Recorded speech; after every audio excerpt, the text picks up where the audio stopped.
Good afternoon, everybody, and welcome to this last in our current series of webinars with myself, Claire Macklin, and Dominic Lee today from Sills and Betteridge.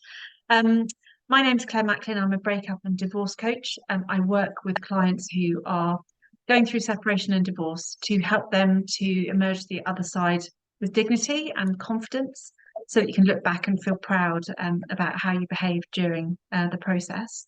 And I'll just ask Dom to introduce himself as well very quickly. And then there's a few little bits of housekeeping before we really get going. Dom, over to you. Thanks, Claire. Yeah, good afternoon, everybody. Yeah, I'm Dom. I'm a partner in the family team here at Sills and Betteridge. I've been a qualified solicitor for 7 years, and I specialise in divorce cases, cohabitation dispute cases, and children law cases. But yeah, so over to you, Claire, for the housekeeping.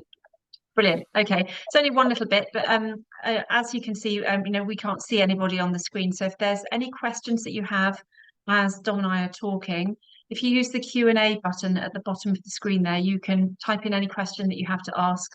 It only goes to myself and Dom, and we will try and answer as many of them as we can at the end of the session. So just feel to pop your questions in there. So let's get going. I'm just going to share my screen.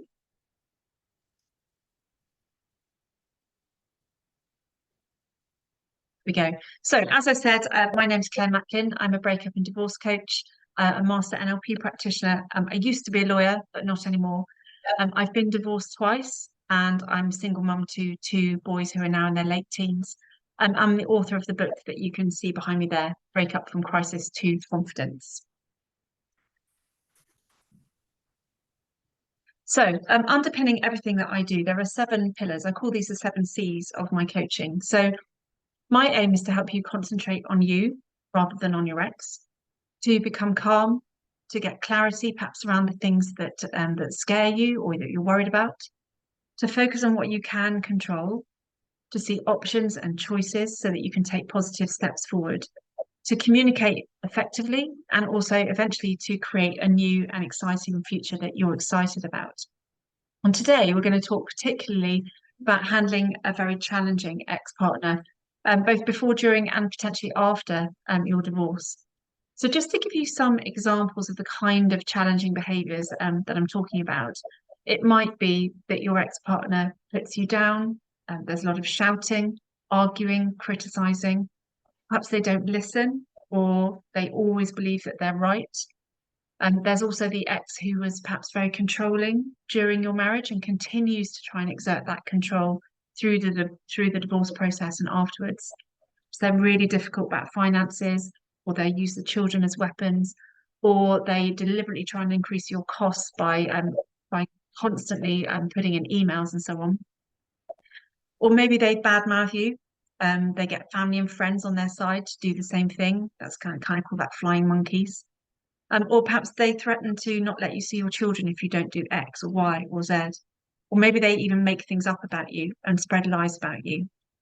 These relationships and those behaviours can leave you feeling really confused, perhaps overwhelmed, powerless, afraid, helpless and angry. So what I'm going to do today is to suggest a few things that you could use to take your own power back so that you no longer feel like the person in this picture who's constantly pushing that big rock up the steep hill. Essentially, I want to give you some choices. Because after all, if you keep doing the same thing and getting the same result, then perhaps it's time to do something a bit different. So the first thing I'd say is know who's who in your support network. Create a really strong support team around you. So you're going to need really good legal advice so that you can know what you can do in terms of legal options. You might want to consider working perhaps with a professional like myself or a therapist to help you handle the emotional side. So it's often the emotional fog that stops you from being able to make really good decisions. And then there's your friends and family. So I would suggest that you choose your confidants really, really wisely. When you next spend time with somebody, notice how you feel when you're with them and how you feel afterwards. Because it's really important right now that you spend time with your radiators. Those are the people who you come away from feeling uplifted, you feel better, they give you what you need, you feel more positive, they listen to you, they understand, they care. They probably don't tell you what to do. And also, it's worth knowing who your 3 a.m. friend is. So, your 3 a.m. friend is that friend who you know would drop everything, who you know you could call in the middle of the night and they would be there. There are also some people to avoid. So, always avoid the drains. Those are the people who, when you go and see them, you come away feeling really drained. They suck your energy from you. Perhaps they just talk all about themselves. Perhaps any problem they've got, they've got 100 times worse. But notice how you feel. So if you come away from people feeling drained, those are people that you really don't need to spend much time with right now. Also avoid what I call the drama llamas. So these are the people who thrive on all the drama. They want to know every little thing that's happening. But the problem is these people are also often the gossips. They will talk about you behind your back. And they may be getting a kick out of hearing your troubles without actually having anything really useful to add. And not only that, when you tell them your story, you reassociate yourself into that story and all the feelings around it. And then the if I were you brigade.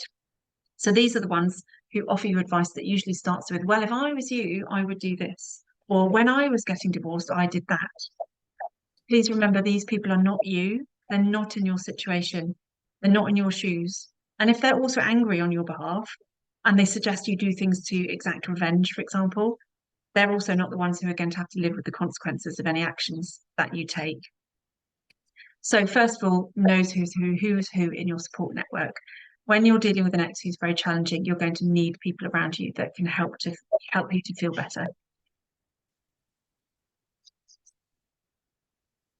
And then remember what you can and can't control. So how many times have you found yourself saying to yourself, why can't my ex just understand this? Or I just want them to stop behaving in this way, or listen to me, or stop saying those things. And the first thing to remember is to know what you can and can't control. So when you're in the blue zone in the middle here, that's your zone of power. All of those things, your own actions, words, behaviors, assumptions, reactions, and choices, those are the things that you have control over. You can't control what other people do. You can't control how other people behave. You can only control what you do, how you think, and what you say, and how you react. And when you slip into this orange zone around the outside, I call it the orange zone of frustration. The result is that you often end up feeling frustrated and angry because the other person simply doesn't do what you want them to do. And not only that, you're then giving that other person power over you and your emotions and reactions. So if your partner's always been controlling or difficult and challenging, don't expect them to change now because you'll only be disappointed. Don't expect that they might suddenly become kind and caring because they probably won't. They won't just grow a conscience overnight. So you need to deal with them as they are, not how you'd like them to be. So instead, think about what you could do differently. Because often we concentrate on trying to control the very things that are most outside our sphere of control. And in doing that,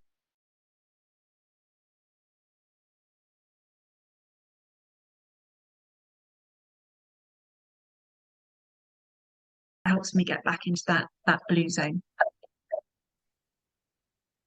So what happens in your brain when something happens?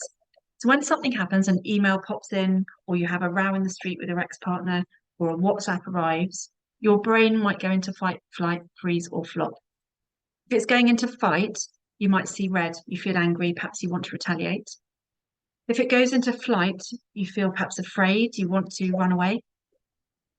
If it goes into freeze, then again, it's fear. Perhaps you want to do nothing, you want to ignore it, bury your head in the sand. Perhaps you don't open the letter or the email.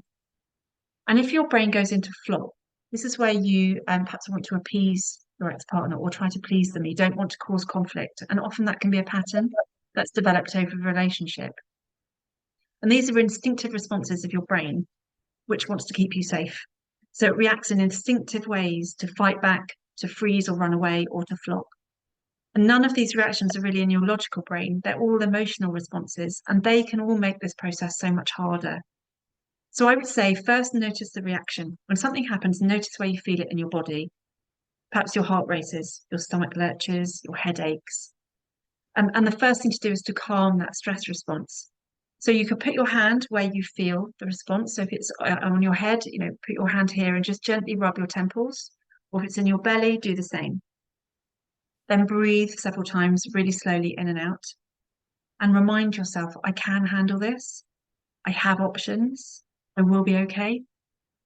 And this helps you to get oxygen back to your brain, it soothes your emotional brain and brings your logical brain back on side. Now, one thing you can't always control is your breath. So in those moments when your brain is feeling overwhelmed, your breath is one of the most powerful tools you've got at your disposal. And this mantra, it got me through a gazillion difficult moments during my own 2 divorces. Stop, breathe, think before you respond. So with your breathing, you can slow your heart rate down, you can calm your thoughts, and you can take time to think. I often tell my clients as well that their thoughts can, their breath can be more powerful than their thoughts. You may not believe me at first, but it is true. So your thoughts are just that, they're thoughts. They're not truths, they're your brain's interpretation of what's happening. So using your breath, you can start to overpower the perhaps swirling thoughts that swirl around your head. And I always do this by breathing in slowly and counting to 5, and then holding my breath and counting to 2, and then breathing out and counting to 7. The magic in this is that you can't count and think all at the same time. So your breathing will be calming your nervous system, your counting will be interrupting the thoughts, and you'll become calmer. So maybe do that 3 or 4 times. So I would encourage you to do this. Stop and breathe and think before responding. Take a pause. Think about what you're about to say. Think about what you're about to write. And you might be thinking, but when that reaction comes, I don't have time to stop and breathe. I just can't. Or how will I remember to stop and breathe? Those feelings are just too strong. I promise you, you can. The first time will always be the hardest. Every time you do it, though, the easier it will become. Lots of my clients print this out and stick it up over their house or keep it in their purse or their wallet to remind themselves. And then remember that you always have choice. So one of my clients coined this phrase a couple of years ago. You always have a choice about how you engage. You have a choice about whether you respond, when you respond, and also how you respond. So you don't have to reply to every single message your ex sends immediately, every question that they ask straight away. You can take your time. You can get advice if you need to. So I remember, just to give you an example, working with a client a couple of years ago, Lucy. Lucy's ex used to send her loads and loads of messages, sometimes 40 or 50 a day. Some of them were really personal, very critical. And because of how their marriage had been, he expected that she would reply really quickly. And she felt that she had to respond straight away to every message he sent and answer every question that he asked. And when she realized she had a choice, that she could take a really deep breath and choose whether to respond, how to respond, or even not to respond, it was like she got a new freedom, and she coined this phrase, discretionary engagement. So I thought it would be useful to give some examples of the choices you might make. So you could choose not to respond at all. You could choose not to respond for 24 hours. I call this the 24-hour rule. It allows you to calm down. It gives your brain time to assimilate and process, and it gives you time to sleep on it. You could write an angry response and then put it away in your drafts and not send it.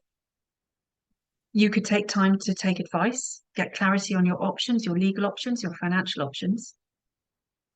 You could keep a record of everything in case you need it. So keep a diary, keep messages from your ex that are aggressive, for example, in a separate folder. You could set up a new email address or get a new phone so that you can keep control of when you're looking at those messages. When you feel angry, you could choose to take a run, go for a walk, get rid of some of that energy productively. Or you could ask a friend if you can run your draft messages past them, for example. So at every stage, stop and think, how do I want to engage at this point? The grey rock method.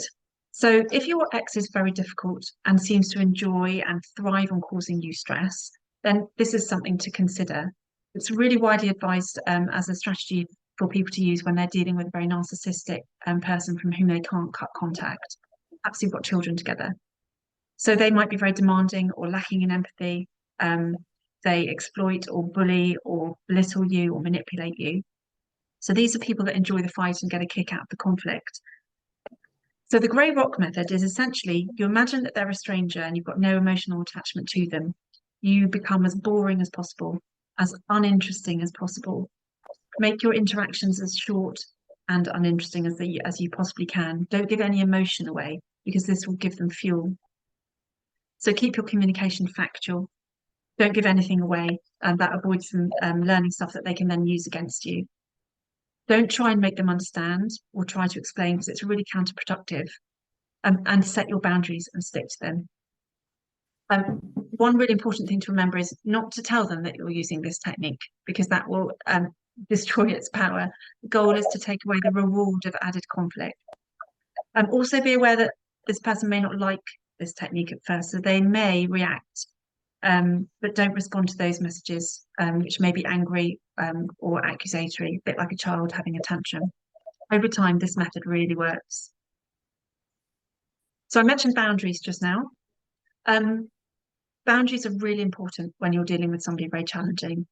And a boundary is essentially a guideline or a rule or a limit that you create for yourself to identify what behaviours you'll accept from somebody else and how you'll respond when they step over those limits. So Deepak Chopra compares boundaries to being a bit like a screen door. So they allow a cool breeze to come in and out, but they keep all the insects and the leaves out. And that screen door is yours to control. So you can decide whether and how far you open it. If you open it too far, those insects and leaves will come in, and it's a real struggle to close it again. So it's important to decide on your boundaries, and you can talk this through perhaps with a lawyer or a coach or your therapist to decide what your boundaries are and where they lie. And I thought it might be useful to oops, it's not moving. Oops, go back. Just to clarify exactly how you do that. So your boundaries need to be clear, they need to be calm, they need to be concise.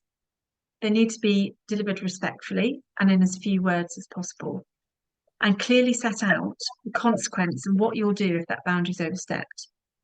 Don't apologise for it, don't justify it. What you are responsible for is communicating it in a respectful way. You aren't responsible for the feelings of the other person or the reaction of that person to the boundary that you're setting. And some people, particularly those who are used to perhaps controlling or manipulating you, might test you on this. So plan for that and expect it, and be prepared to do the thing that you're setting out as the consequence. So some examples.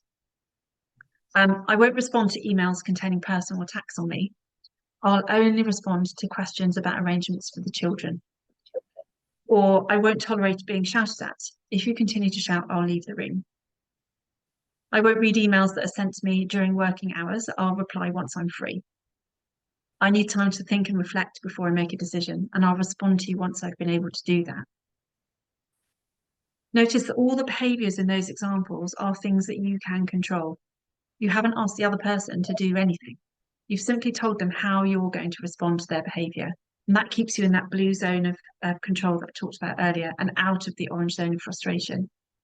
You can think these through in advance, practice them in front of a mirror, and the more you practice, the more comfortable you'll become. You might also want to set yourself some boundaries for yourself. So these are the boundaries that a client of mine recently came up with when he was thinking about how he was going to communicate in his written communication. So he decided that he was going to be clear, polite, businesslike, factual, assertive, unemotional, and to the point, and careful with his language. So he was going to avoid saying things like you must or you should or you never or you always. Those are always bound to get a defensive reaction. And what he would do is he would draft his email, then he would give it, check off these things on his checklist to make sure that all of his communication fitted those criteria.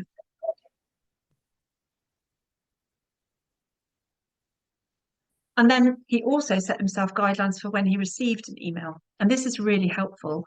So when you receive an email, read it once, print it out, and then go through it, cross out all the personal attacks, perhaps put a black pen through those things, highlight anything that does need a response, take advice if you need to, then draft your reply, leave it for 24 hours, and then file it away.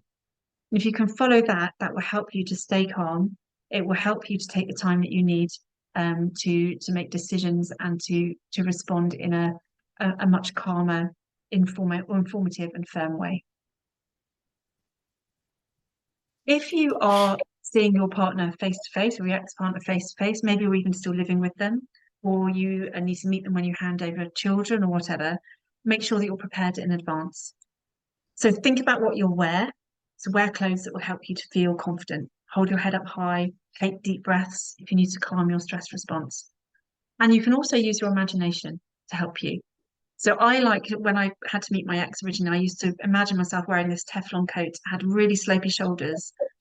Any nasty words or anything that he threw at you would kind of slip off, and I could imagine it floating down the road.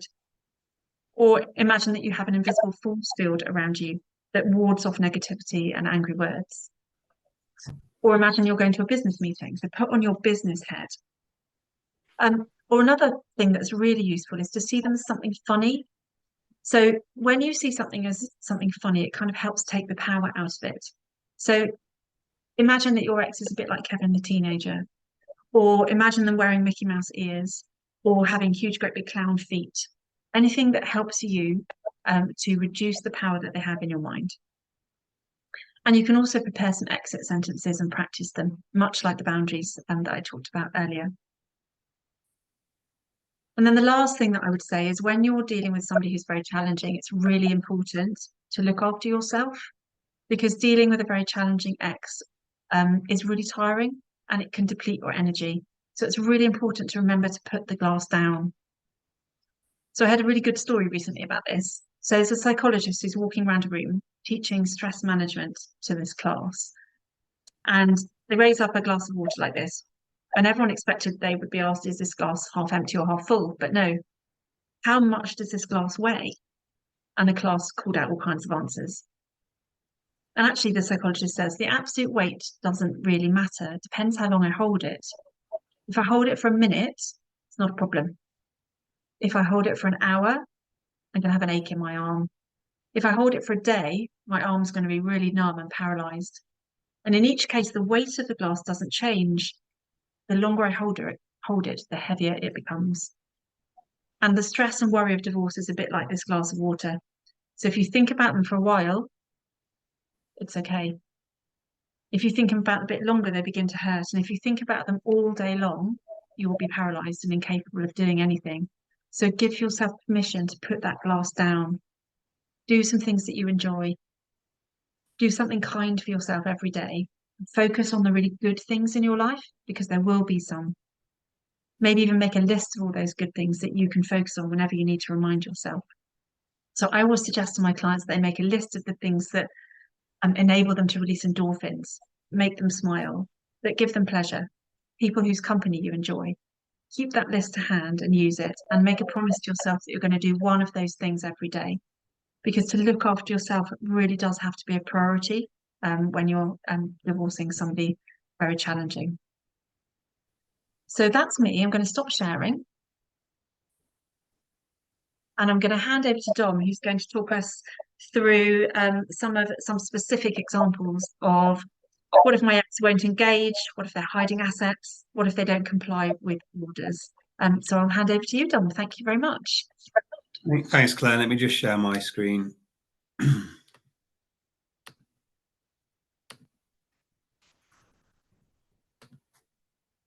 Right, hopefully you can see that still. Good afternoon again. Right. So where do we start? I think Claire's sort of touched on some of these topics, but challenging partners, they come in all shapes and sizes. And what I'm talking about today can't cover all of them, but I'm going to pick on some common themes. I hope that some of these, you might find some worth from it. They're not going to be relevant to everybody. But from a legal perspective, there are some common themes that crop up for us lawyers. And we've got the enforcement of court orders. And I'm going to focus on talking about financial court orders, because you might have a challenging partner who just ignores court orders, for example. We then have individuals who hide assets, and that presents its own challenges. And we have people who just simply don't engage at all. So it might be that they ignore your messages and they ignore your lawyer's messages. What do we do with those? So firstly, I'm going to talk about enforcement of financial court orders. So what does this mean? Well, a financial court order is an order of the court which might, for example, divide your assets on divorce between you and your ex-spouse. And getting to the point of having a court order dividing your assets, that will have taken some time, and it might have cost a lot of money. And even then, there's still a risk that one person might not do what they're supposed to do. They might fail to comply with the court order. Before we get to that point, then, with my clients, I'd be thinking about preemptive steps that we can take, so that we're in a strong position if we're dealing with somebody that we think is going to be difficult and not comply with court orders. And actually, in my first meeting with all new clients, I always want to find out background information about them and their ex-partner, so I can really get a sense for the personalities that we're dealing with, because that helps me to form a judgment as well about how difficult somebody's going to be. But specifically with financial settlements, there are some preemptive steps that we can take if we are concerned. So if we're, for example, negotiating one person paying maintenance, that's monthly payments from one person to the other, we could, for example, secure those payments against another asset. So in the event that one person stops paying the maintenance, we could force them to sell another asset. Another example is, it's quite common if there's a property, jointly owned property, it might be that you've agreed it should be sold. And that's all well and good, but then you can encounter difficulties with people not allowing estate agents in to market the property for sale, not accepting offers that have been made on the property. And usually both individuals who own that property would have to make joint decisions about which estate agents to use, what offers to accept. But if we think we're dealing with somebody difficult, we could ask for what's called sole conduct of the sale, so that one person alone is empowered to make the key decisions when it comes to selling the property. And it's also really important when we're looking at a financial settlement not to leave loose ends in the settlement. So if it has been agreed that one person is going to pay a sum of money to the other person, we need a definitive deadline for that payment, and we need automatic backup measures for if the payment's not received.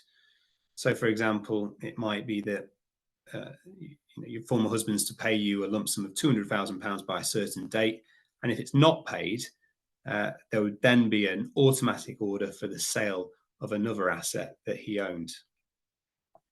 And any financial order that you get, it should be well drafted with enforcement at the front of your mind. And that's where it is helpful engaging a lawyer, and where I can add value to my clients. So if we have an order, what do we do if somebody fails to do something they've been ordered to do? Well, we should act quickly with people that breach court orders. It's about setting boundaries. They've crossed a boundary by that point, and there will need to be action taken. So we would warn them of the consequences of them not complying with the court order. And if they ignore that warning, then we would have to take court action by seeking to enforce the order. When it comes to enforcing a financial order, there's a number of methods of enforcement, because the court is quite used to dealing with challenging individuals. So over the years, case law and legislation has developed a number of mechanisms to help ensure that payment is made if somebody is in breach of a court order. And the first thing to say is you don't have to choose the method of enforcement yourself. You can ask a judge to make a general enforcement order against somebody who's not doing what they should be doing, and then the judge can choose the method of enforcement. But if you alternatively, you can choose what method, and it might be if you've got a solicitor that you would have discussed that well in advance. You might have a specific method in mind, and I'm just going to highlight some of the more common ones that we encounter. I've got here orders for sale of property. So if the court has ordered somebody to pay a lump sum of money, they haven't done that, well, the court has the power to order the sale of any property that that person might own. And within that, we would normally want to claim our legal costs for having had to enforce the order and interest on any debt owed. Another method of enforcement here is attachment, what's called attachment of earnings. This might be useful to enforce maintenance payments. So if there is a regular payment that's supposed to be made, the court can actually get an employer to automatically deduct that payment from the debtor's wages. So that can be effective. And then we've got execution of documents. What does that mean? Well, again, quite common in a financial settlement. You might, for example, have agreed that the property that you own together should be sold. Then when it comes down to the sale itself, your challenging ex-partner might say, look, I'm not going to sign that transfer document unless you do X, Y, Z. And if that's the case, you can ask a judge to sign documents on that person's behalf, and a whole range of documents, not just property transfer documents, or to nominate somebody else to sign documents. For example, your solicitor could be nominated to sign those documents.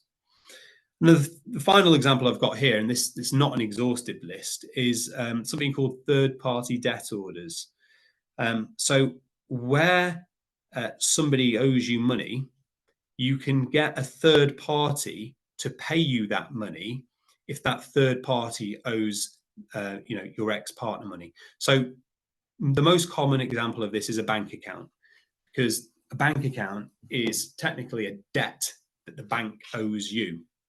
So if the debtor, the person who owes you money, has got money in a bank account, you can get a court order that says the bank is to pay you the money you're owed from their bank account. And that can be really useful. I say that was a bit of a whistle-stop tour of different enforcement methods, and by no means exhaustive. I think the takeaways really are to think ahead if you can, so that within any financial settlement, you're already thinking about how we're going to enforce this if we're dealing with a challenging individual. To set the clear boundaries within the court order, and if it is broken, to take swift action to enforce that order. Okay, the next sort of common topic that I come across is dealing with somebody who hides assets. And again, this might be because they don't want you to have a fair settlement. It might be a means of trying to control the situation still. And as I say here, it really could be a whole topic in itself. I'm going to specifically talk about the context of divorce and sorting out finances, because for spouses who are separating, you will owe what's called a duty of full and frank financial disclosure to each other. So you would be entitled to see your ex-partner's financial circumstances, and they would be entitled to see yours. The reason for that is that it's only possible to negotiate a fair financial settlement when you know what assets everybody's got. So that principle is the bedrock of a financial settlement. It's the first step that you would be advised to take if you sat down with a solicitor. They'd say, we need to see your financial disclosure, and we need to see your husband's or your wife's financial disclosure as well. So this is where the issue of hiding assets really comes to a head, because the initial step we take is to request a whole host of documents from your ex-partner.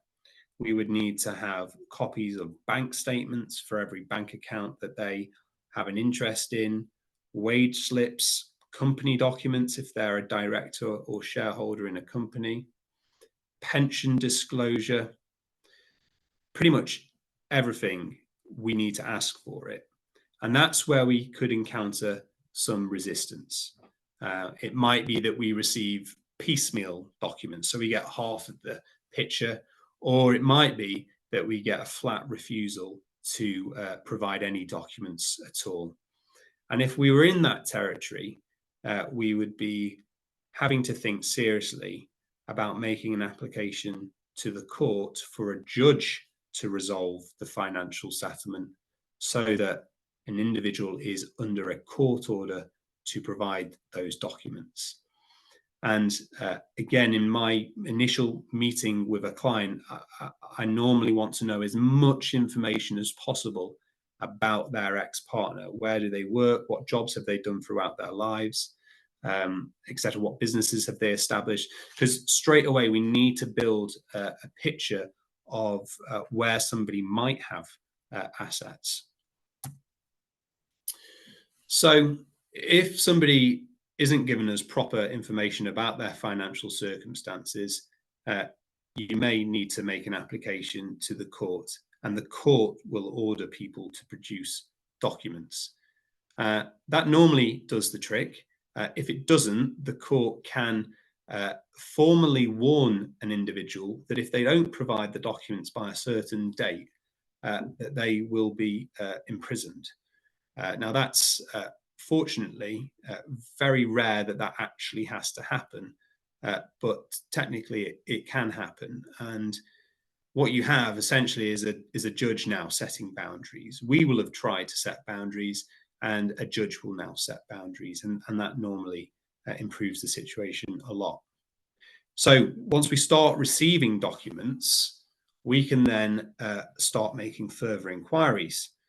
We might get one bank account and we will analyze the transactions, and we might see that there's a load of transactions to other accounts. So then we would ask for those documents. And this way we can start to unpick the web of an individual's financial circumstances. Ultimately, if somebody is failing completely to provide their disclosure, but we're sort of started to build an idea of their financial circumstances, the court can make what are called adverse inferences against that person. So a judge can basically say, look, Mr. Smith, you failed to provide proper disclosure of your financial circumstances. I've seen evidence provided by your wife's solicitors that you drive Porsches, Lamborghinis, whatever it might be.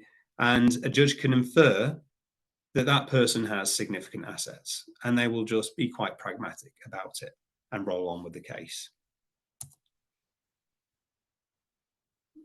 Not only can we seek disclosure from that particular challenging ex-partner, but we can also get disclosure from non-parties, so people from third parties. So not yourself, not your ex-partner, but other people. We can get disclosure from them, and this all helps to build an idea of an individual's finances. Okay, so I've listed here some that I've come across. A good starting point is the land registry. So if we're not satisfied that somebody has disclosed the properties that they own or that they've got an interest in, we can get a court order to search the records held by land registry. So you can give the land registry your ex-partner's name, any address details that you might have, and they will do a search against the complete register for all properties held in England and Wales, and they will give you the results. And that can be really quite revealing. I've certainly done that a couple of times and discovered properties that we didn't know existed. But you do need a court order, or you need the other person's consent to do that search. You know, if you get to this point, realistically, you're not going to get their consent, so you'd get a court order. You can also get disclosure orders against banks. So again, if you suspect that an individual has a bank account with a particular bank, the bank can be compelled to produce what records they hold, and that could be bank statements for that individual. You can get disclosure orders against pension funds. So I had a case like this where we knew he was in the armed forces. The husband failed to give us any information about his pension. So we got a court order ordering the armed forces pension scheme to disclose to us all the information they held about that particular individual's pension. And it was a really valuable pension.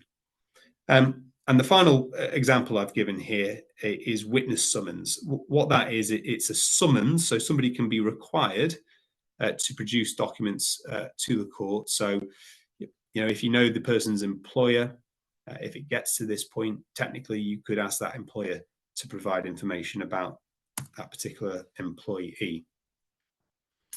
As I said, even that's not an exhaustive list. There's lots more that can be done.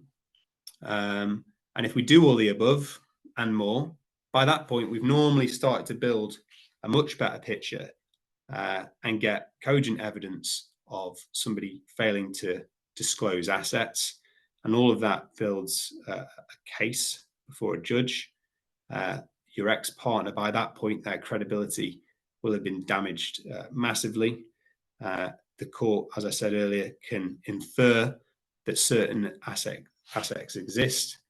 And ultimately, the judge is much more likely to go with what the honest party is seeking in terms of a financial settlement rather than what the dishonest party is seeking.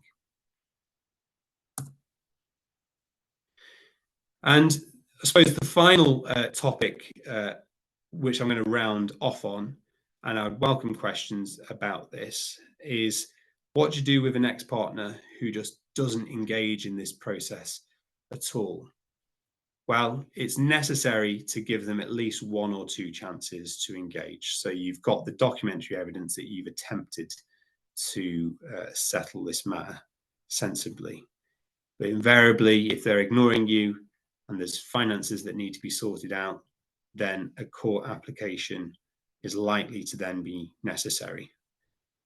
You've heard some of the things a judge can do, and there's a lot of things a judge can do to set a robust timetable that everybody has to comply with, and there would be repercussions if there's still failure to engage.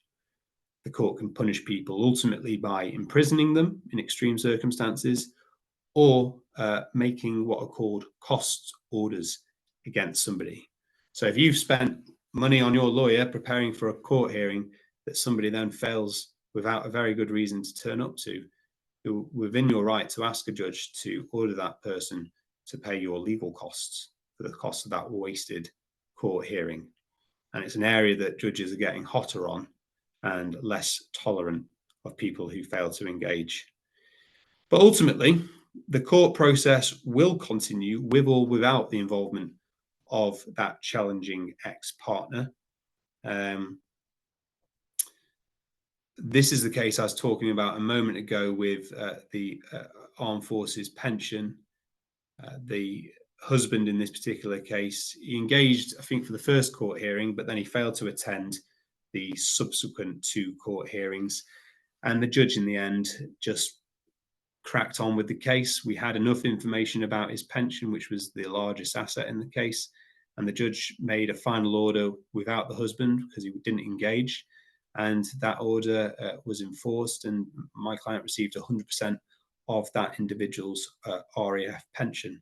So you will get there eventually if somebody doesn't engage, and the end result normally for them won't be very favourable.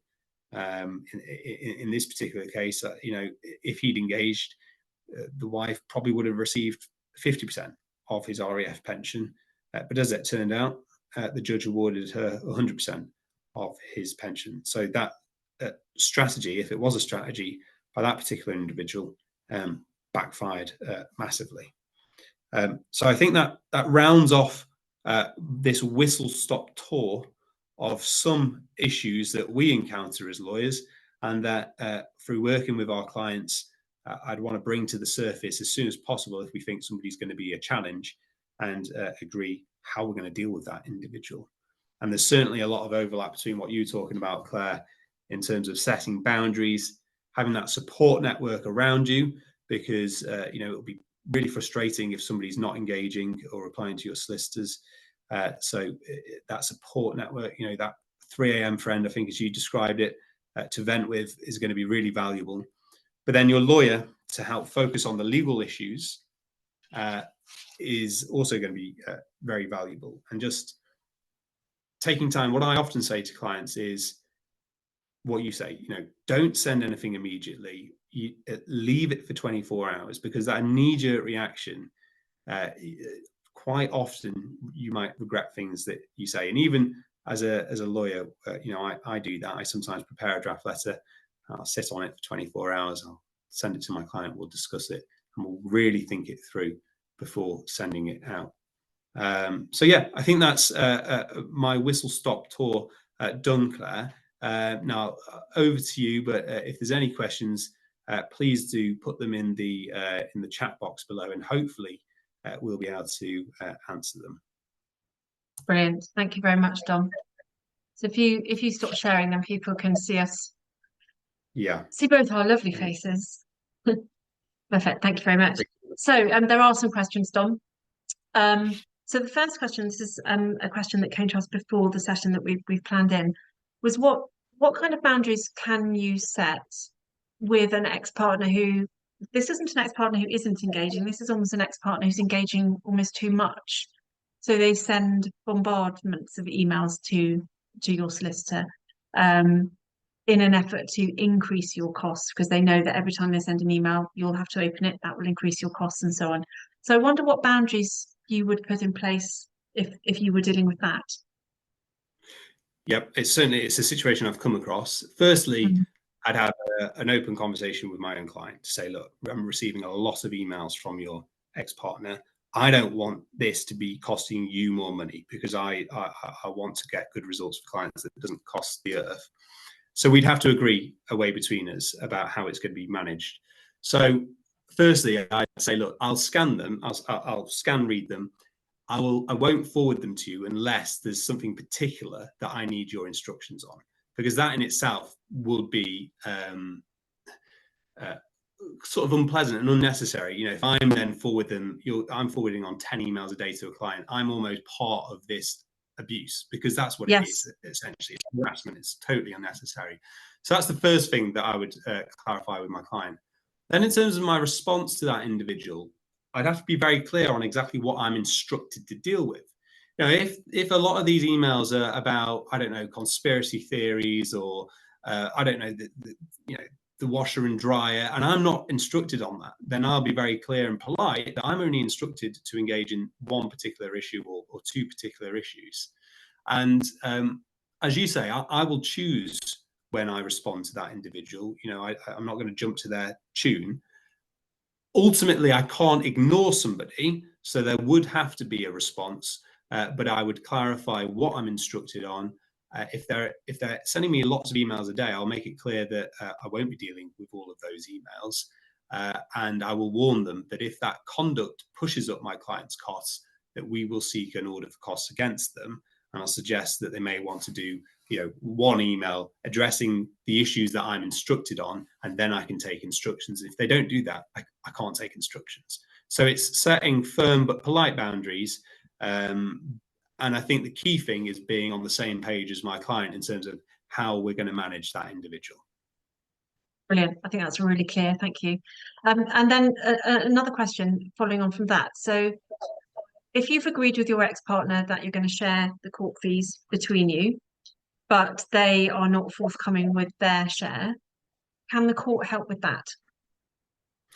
Yes, the court can help with that.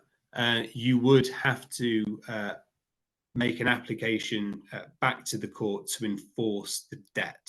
So firstly, you would need, presumably you would have a court order saying the costs are to be shared. And if you get to that point and somebody doesn't pay, you'd have to make an application back to court to enforce that order. And if it's a relatively small amount of money, it might be that we discuss you doing that yourself, and I would give guidance on how to do that, because it could be enforced by a bailiff going to recover goods and selling the goods for the value of the money that should have been paid, if we're talking about a court fee. Because court fees, I mean, you're normally talking around sort of £1,000 or less in that circumstance. Yeah, so I guess the first step is, if you've come to an agreement just between yourselves at the beginning of your divorce process, the first step is to have that put into your consent order at the end. Yeah, and then look at enforcement later. There are some more questions as well that have come up in the chat. So after I receive the conditional order, is there a maximum time period within which you have to apply for the final order before you have to maybe start the divorce process all over again? Off the top of my head, no, there's not a maximum period, and that's actually a bit of a flaw in the law, because what you can do is you can get one person who starts the divorce, gets to the conditional order, but then doesn't apply for the conditional order. And you might need to make an application to the court to get their divorce application struck out if they are unreasonably delaying, and make your own application. There, yeah, if that answers the question, hopefully. Yeah, I think so. So there's another question here about money that might have disappeared. So this is sort of hidden assets. Okay. So that it sounds as though there's perhaps money that was in bonds and shares. Um, I think it looks like it's about chasing money that you know was there and perhaps isn't there any longer, or Let me and have how a can you read. prove that it was there? Does that make sense? Have a look in the thing. What about money that's disappeared? So somebody decided to leave. Oh yeah, let me I see do it. this. If I Somebody who has prepared in advance. okay, firstly, there's no strict time frame on how far the financial disclosure exercise can go back. So the starting point would be you normally go back 12 months. But if you've got some concerns and ideally some evidence, so you knew at one point how much was in the bonds, and you know where the bonds were, and let's say that was 2 years ago, well, you could get permission to request the documentary evidence going back 2 years or 5 years. So there's not a strict time frame. Okay, it depends on the circumstances. And again, we then need to see what has happened to the money. It might be that if we get the statements from 2 or 5 years ago, whatever it might be, we can see that it was transferred out. And then we'd ask questions. Where was that money transferred to? Please, can we have documentary evidence showing the account it was transferred to? And if somebody doesn't answer those questions because they are under a duty to give those answers, then a judge might make an inference. The judge might infer that that person has still got the money. They've just transferred it into another account that they're not willing to disclose. And the judge can, what's called, add back. So the judge can notionally add back money onto a spreadsheet, essentially, onto that person's side of a asset schedule. So the judge can say, look, I think you've still got control of that money, so I'm going to take into account that you've still got £50,000 in what were bonds at some stage. I'm not saying it's going to be easy to do that, but it's something that is fairly routine. It's a fairly common issue that crops up in court proceedings. Brilliant. Thank you very much. Another financial question actually as well. So what happens if your ex-partner runs up debts while you're separated on hotels, on restaurants, and takes out perhaps loans in their name? How can you protect yourself from that? Is the loans in their own name, or is it Yes, fraudulently in somebody's name? it's the loan is taken out in the ex's name. Well, there's nothing you can do to stop somebody taking out a loan in their own name. If you've got concerns about them running up debt, then you should crack on with sorting out your finances as soon as possible and protecting what assets there are. So if there's a family home, cracking on and getting it sold, if you think that would be the only way of raising money. There's no silver bullet for people going out for expensive meals or holidays or hotels. There's not. I think my only advice there is to crack on and sort your finances as soon as possible. You can't stop somebody from doing that. This is part of what I was talking about earlier in terms of the control thing, isn't it? You can't control what they're doing. What you can control is the pace at which you're instructing your solicitor to try and move things along at, I suppose. Yeah. Yeah. I suppose, and Okay. tied into that, if somebody's choosing to spend money on hotels and expensive holidays, but they're not supporting you financially through this separation, and you have a need for that support, then we can apply to the court for what are called maintenance orders, so interim maintenance. And we can say, well, look, you can clearly afford to go on holidays. Why aren't you contributing towards the mortgage? Or why aren't you supporting your ex-husband or ex-wife whilst we sort out the finances. Yeah. There's another question on finances actually. My ex has sold some of my property. Can I include that in the final settlement? And I think this person has given their solicitor a list of the items. So does that mean that the ex has the proceeds? It's not quite clear from the question. From that the ex has got the proceeds, and Mm. that's, I mean, a judge can take into account all the circumstances of the case. There's not an automatic like legal rule that will say, okay, if somebody sells your property, you're entitled to include that in the financial settlement. But it's pretty reprehensible, I think, for somebody to sell somebody else's belongings and keep the money. And if I was a betting man, I'd say that most judges would be open-minded to the idea of that being reflected within the financial settlement, because essentially they've committed a crime potentially. They've profited from somebody else's property, and I think that whilst there's no automatic guaranteed rule, I think that a lot of judges would be open-minded to reflecting that within whatever the financial settlement is, if you're in court proceedings. I don't know if this individual is or not. Yeah. And then there's a couple of questions about children. I'm very aware of the time now, so I'm going to try and do these fairly quickly. Children using both of these questions relate to using children as a weapon and around child maintenance and so on. So if your ex is using, I mean, from a coaching perspective, if your ex-partner is using your children as a weapon, again, you're falling into that category of things you can and can't control. So focus on what you can control.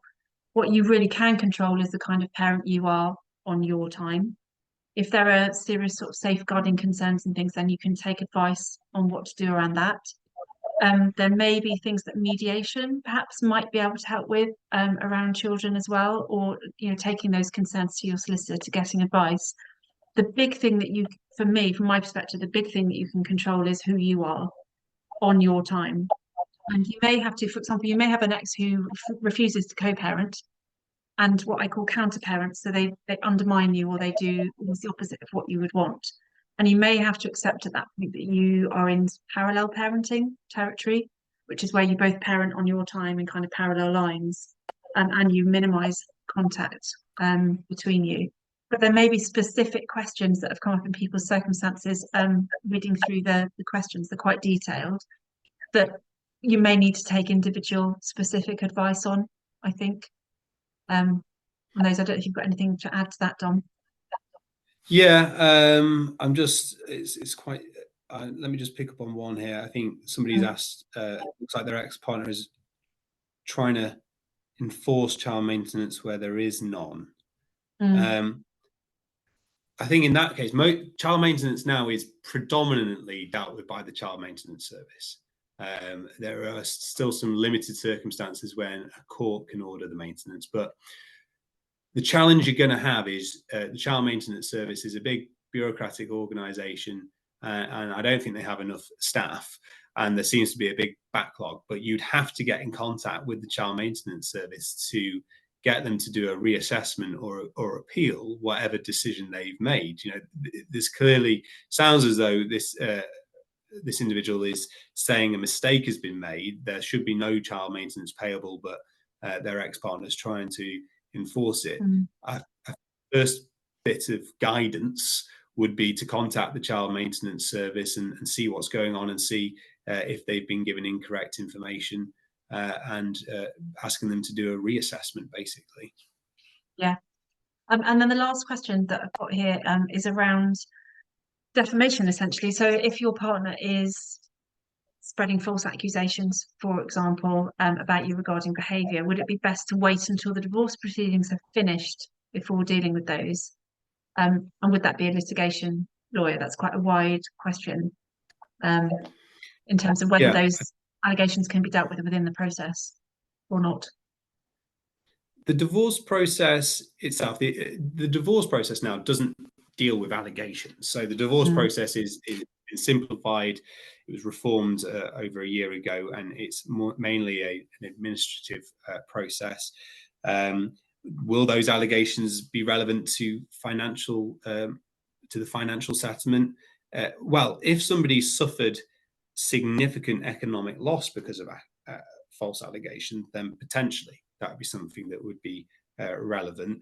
As a more general comment on defamation, you have to be careful, because defamation cases, and this individual talks about going to a litigation lawyer, can be very, very expensive. And you have to show that you've suffered economic loss. And that's why typically, it's normally, you will have had to suffer quite a lot of financial loss to make it worth spending thousands of pounds on a litigation lawyer taking a defamation case. So again, it ties in with what you were saying earlier, Claire, about what you can and can't control. If somebody's going around spreading false accusations, obviously that's not pleasant, and your reaction will depend on what those accusations exactly are. But often it's a much poorer reflection on that person making the accusations, and people after a while soon become numb to it. And they, people get a reputation for spreading accusations, don't they? Exactly. I mean, I guess one of the important things is we don't know what this particular case is, so if it's the flying monkeys thing that I was talking about earlier, where the ex-partner gets all their friends and relatives to also talk about you in a bad way, then my advice really would be to ignore that, and to just believe that the truth will out. If you believe in yourself, then hold your head up high. But obviously we don't know what those are, so if there's particularly damaging accusations or anything, I would go and get some individual advice based on circumstances in that case.